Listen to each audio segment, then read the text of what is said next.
Night, November 29th, 1944. South of Japan, the sea looked like polished glass. No moon, no wind, just darkness. Sliding beneath it was Shinano, 70,000 tons of armor and certainty, a skyscraper laid on its side and sent to sea unfinished, yet hailed as unsinkable. 18 hours out, 4 dull booms climbed through her hull. Lights died, pumps froze. Water found seams men swore didn't exist. Pride met pressure, and pressure doesn't blink. By dawn, the largest carrier Japan ever built would be a rumor on the waves. How do giants drown so fast? Stay to the end to see why, and subscribe for more untold turning points from the Pacific. In June 1942, Japan's illusion of naval invincibility shattered in a single day. At Midway, 4 of the Imperial Navy's frontline carriers, Akagi, Kaga, Soryu, and Hiryu, were lost to American dive bombers in a fiery sequence that turned the Pacific War upside down. The destruction wasn't just physical, it was psychological. Hundreds of elite pilots perished, men who couldn't be replaced. The carefully trained air arm that had struck Pearl Harbor was gone, and Japan's admirals were suddenly staring at a fleet without its wings. For the first time since the war began, silence fell over Tokyo's war rooms. The empire had been outmaneuvered, outproduced, and outplanned. And in that silence came a question no one dared to speak aloud. Could Japan ever recover its balance at sea? The answer, whispered in the corridors of the Naval General Staff, was both pride and denial. "We will build something greater," one admiral said, "something the Americans cannot sink." It was not strategy, it was symbolism. In the aftermath of disaster, Japan's leadership convinced itself that morale could be restored through spectacle. Engineers were summoned to Yokosuka Naval Arsenal, where the unfinished hull of a Yamato-class battleship sat idle. The order: convert it into a new type of warship, one that would blend the strength of a battleship with the reach of an aircraft carrier. Its purpose was simple: to prove that Japan's craftsmanship and spirit could still defy American industry. The ship would be named Shinano, after the ancient province known as the Heart of Japan. It wasn't just a name, it was a statement. She would be massive, 70,000 tons, double the size of any American carrier. Her armor would be nearly impenetrable, her decks reinforced with steel instead of wood. She would carry over 100 aircraft, serve as a floating repair base, and be so heavily protected that no torpedo could bring her down. But beneath the engineering blueprints lay a deeper truth. The Shinano wasn't born from confidence. It was born from fear. Fear that Japan could never keep pace with the United States' assembly lines. While American shipyards launched a new carrier every few weeks, Japan's workers struggled to finish even one. Shinano became less a warship and more a prayer cast in steel. A final attempt to prove that willpower could defeat mathematics. The men who hammered her hull worked in near darkness, under air raid alerts, welding sparks dancing like fireflies against armor plating. One worker later recalled, "We built her as if the war depended on her alone." And in a sense, it did. Yet with every rivet, Japan was building not salvation, but the illusion of it. For all her strength on paper, Shinano was already haunted by the ghosts of Midway. The battle that showed the world how quickly giants could fall. The plans for Shinano read like the blueprint of defiance.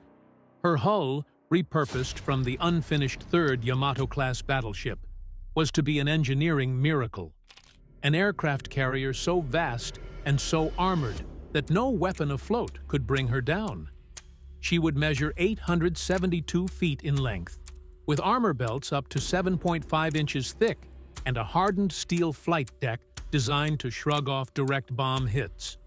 Her hangars would store over 100 aircraft, plus thousands of tons of fuel, spare parts, and ammunition. She wasn't merely a warship. She was meant to be a floating fortress, a repair base for Japan's remaining carriers, capable of refueling and rearming them at sea. Every rivet driven into her hull echoed Japan's desperation. Inside Yokosuka's shipyards, engineers worked without rest, some sleeping beneath scaffolds, others welding by the light of acetylene torches under blackout curtains. Rumors spread that she could take a dozen torpedo hits and still sail home. Admirals boasted she would restore Japan's prestige, a rebirth of naval supremacy. But beneath the bravado, even the engineers whispered their doubts. "She's too heavy," one designer said quietly, "and her armor sits high. If she floods below, she'll roll." The words were ignored. The irony was cruel.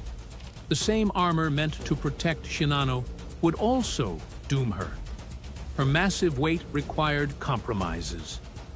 To balance her enormous superstructure, the ship's lower compartments were filled with machinery, pipes, and wiring that cut through her watertight bulkheads, creating hidden flood paths. Many of these compartments were never fully pressure tested. Her armor made her resilient from above, but vulnerable from below. If torpedoes struck beneath the belt, the damage would spread faster than any pump could contain. But no one wanted to hear that. By 1944, Japan's admirals were gambling everything on illusion.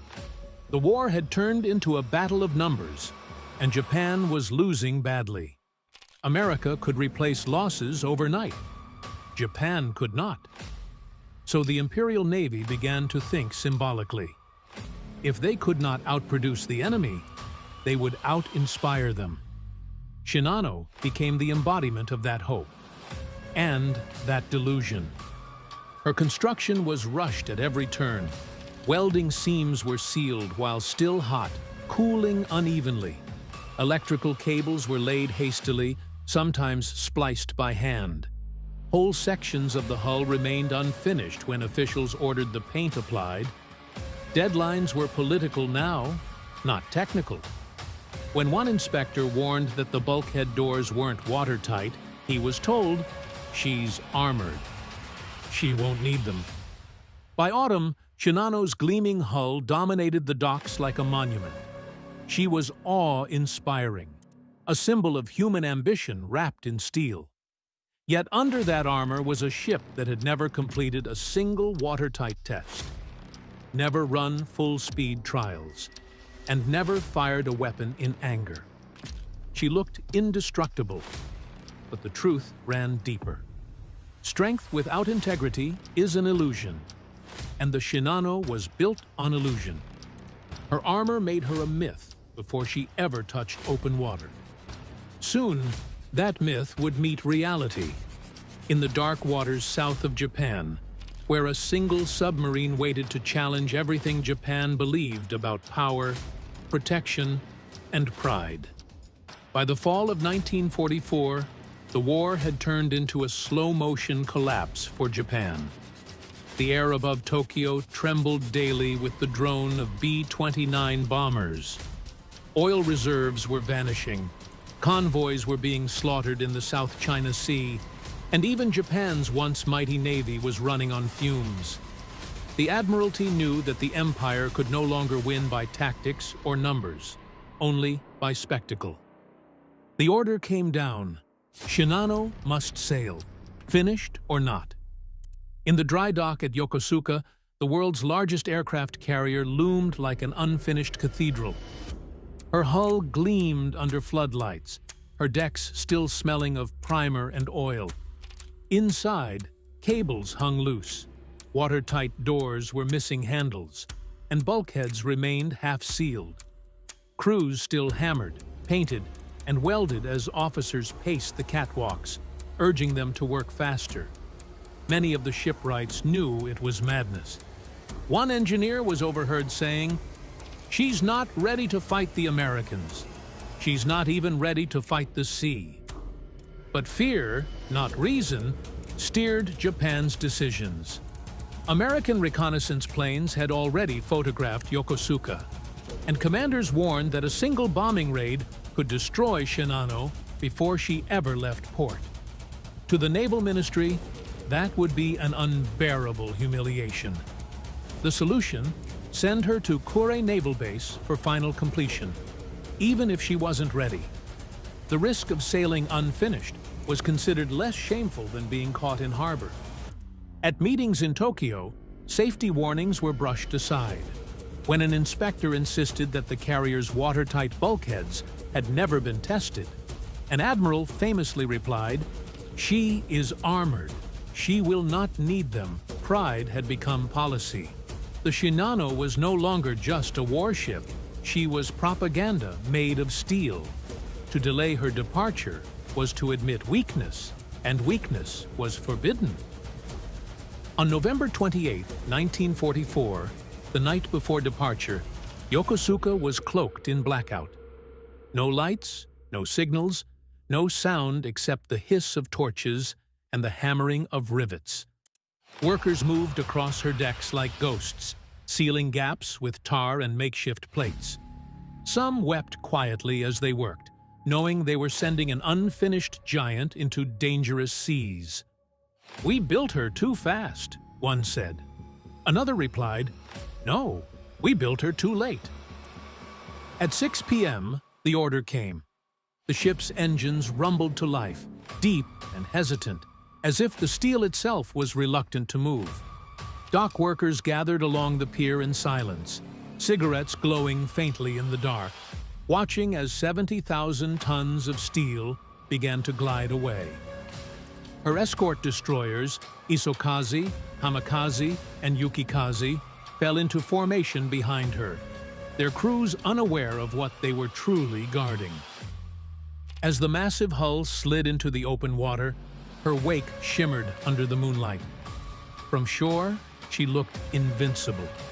Inside, she was still a construction site. Half her crew were yard workers and engineers, sleeping beside crates of tools. Pumps, radios, and sensors were untested. Some compartments still flooded if hoses leaked. And yet, in that moment, Japan celebrated her departure as a victory, proof that the empire still breathed. But beneath the waves, fate was already moving. South of Japan, an American submarine, USS Archerfish, prowled the dark waters, hunting for a target worthy of its torpedoes. Her captain didn't know it yet, but the ocean was about to deliver him one. The night sea stretched endlessly, smooth as glass beneath a veiled moon. At precisely 6 p.m. on November 28, 1944, the Shinano left Yokosuka under radio silence. Her engines throbbed deep and steady as 3 destroyers, Isokaze, Hamikaze, and Yukikaze, took formation around her. The ship's lights were dimmed to slits. No pings, no transmissions, only the sound of waves breaking against armor. Captain Toshio Abe, a veteran of the carrier Shokaku, stood on the bridge, watching the dark horizon. He knew the risks. He had seen carriers die quickly before. But tonight, he commanded Japan's last symbol of power, the largest warship ever built. He told his men, "We must reach Kure at all costs." None of them knew how literal those words would become. Below decks, the atmosphere was strange. The ship was alive, but unfinished. Corridors echoed with hammering and the buzz of welders. 1/3 of those aboard weren't sailors at all. They were shipyard workers still installing equipment as Shinano steamed into open water. Temporary lights dangled from the ceilings. Exposed wiring sparked underfoot. The watertight doors had never been tested. The pumps barely run once. Yet morale was forced. "She's unsinkable," one officer said. Abe gave a faint nod, but said nothing. He had heard the same claim before, about ships now resting on the ocean floor. To the men on deck, the voyage felt calm. But miles away, the calm hid an observer. Beneath the black water moved USS Archerfish, commanded by Commander Joseph Enright, a patient submariner with something to prove. He had been criticized once for caution.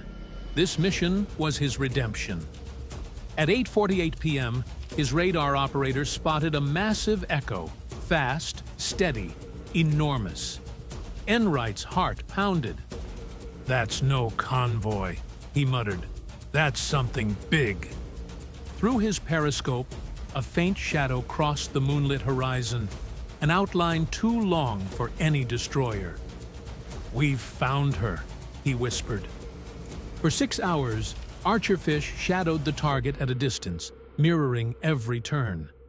The submarine crew whispered over dials, sweat beading despite the chill. Above them, Shinano sailed blind, unaware that death was pacing her silently, just beneath the surface.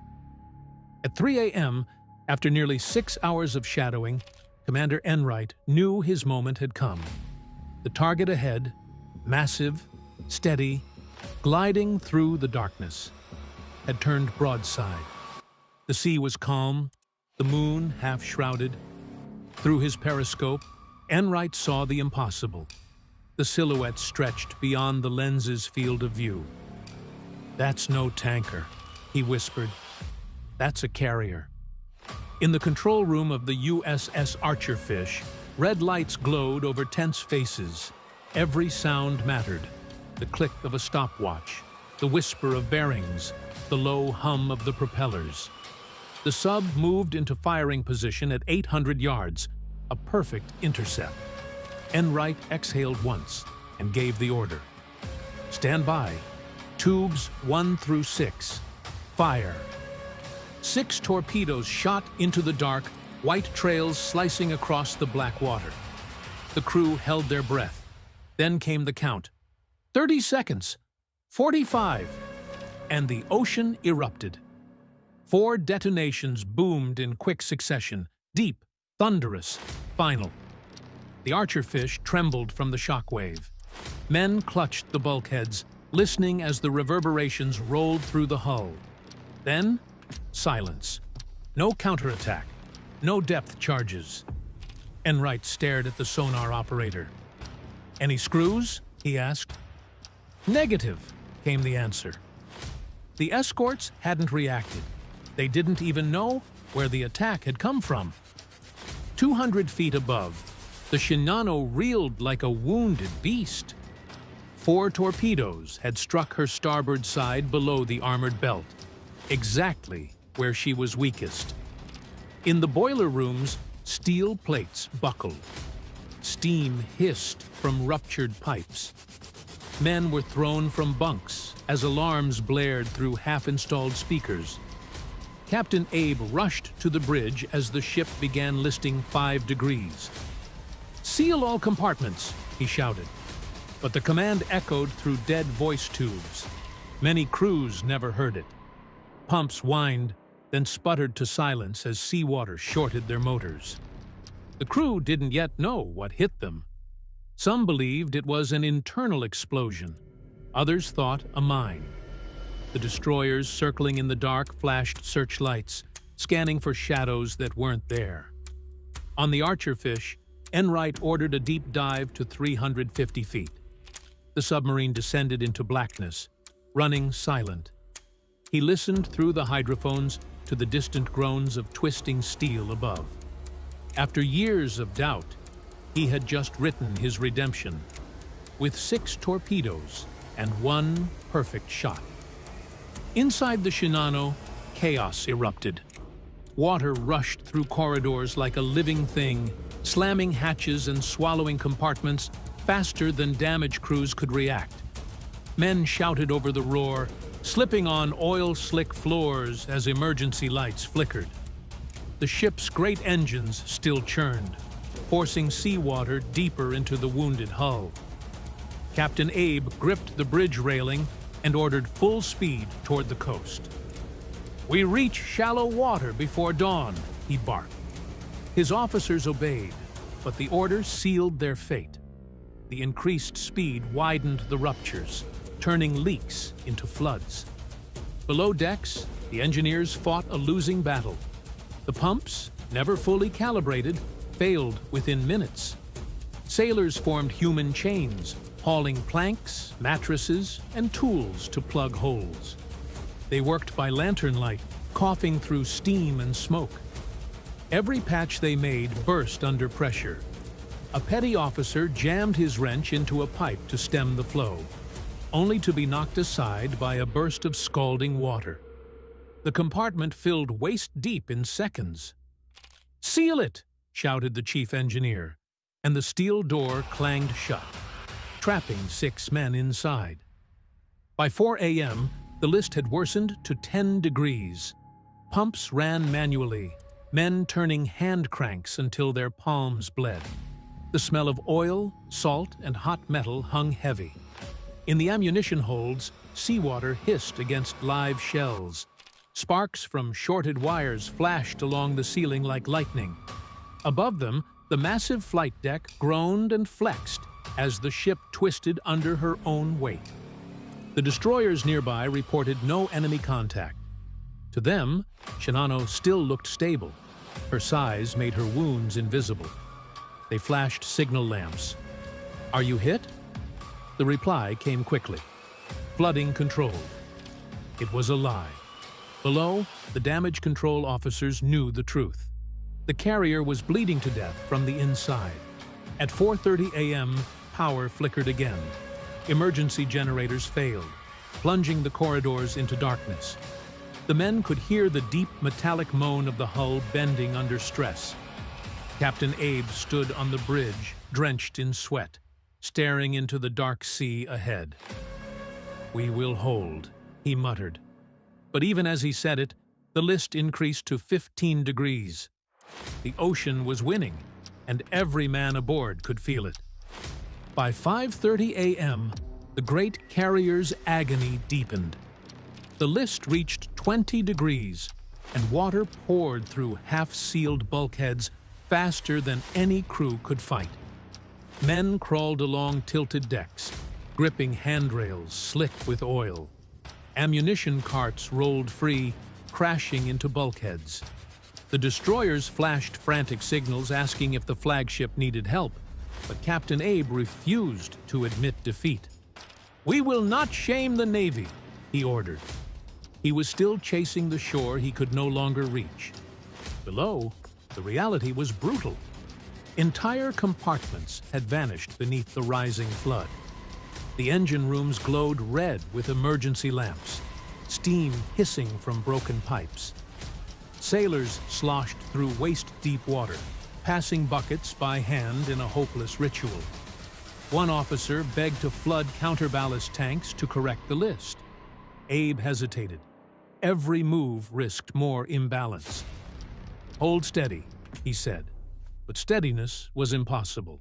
The Shinano, once Japan's pride, now groaned like a dying creature. By 6 a.m., the power failed for the last time.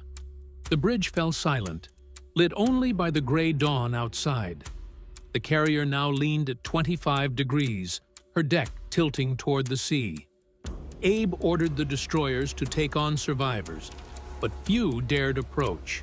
The list made boarding impossible. "Abandon ship," he finally whispered, though no one wanted to move. Officers saluted before jumping into the churning water below. Minutes later, the unthinkable happened. The massive hull rolled further, decks vanishing beneath the waves. The Shinano capsized slowly, her bow lifting skyward as the ocean swallowed her stern. Air roared through the vents like thunder.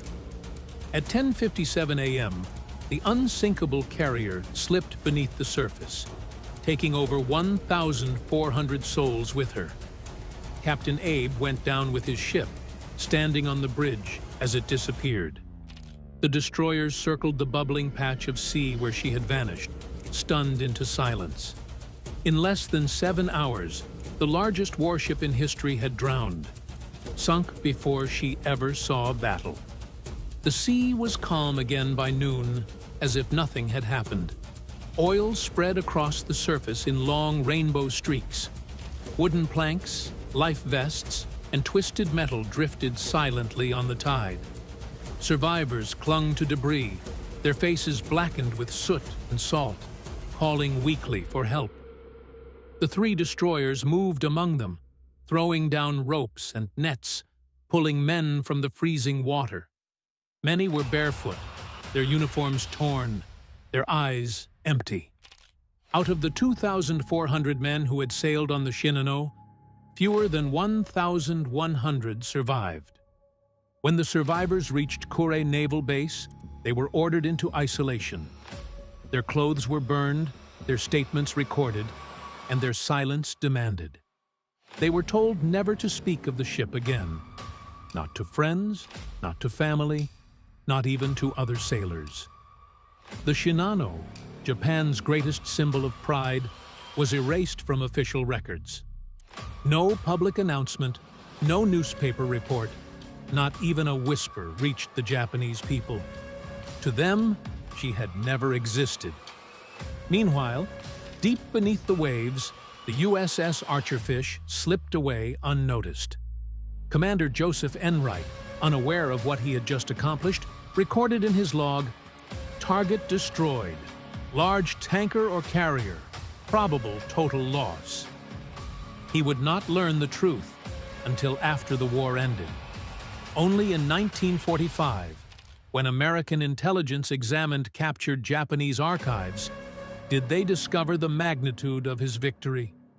The Archerfish had sunk Shinano, the largest warship ever built, and the largest ever destroyed by a submarine. In the months that followed, Japan's empire continued to crumble. The loss of Shinano was hidden, but its meaning echoed quietly through the ranks of officers who knew. Pride had built her, haste had doomed her, and denial had buried her. She had lasted just 17 hours at sea, a monument to the illusion of invincibility. Beneath 4,000 feet of water off Honshu, she still rests, a rusted tomb to the cost of arrogance. In the end, the ocean doesn't respect pride or steel or symbols. It only remembers what floats and what doesn't.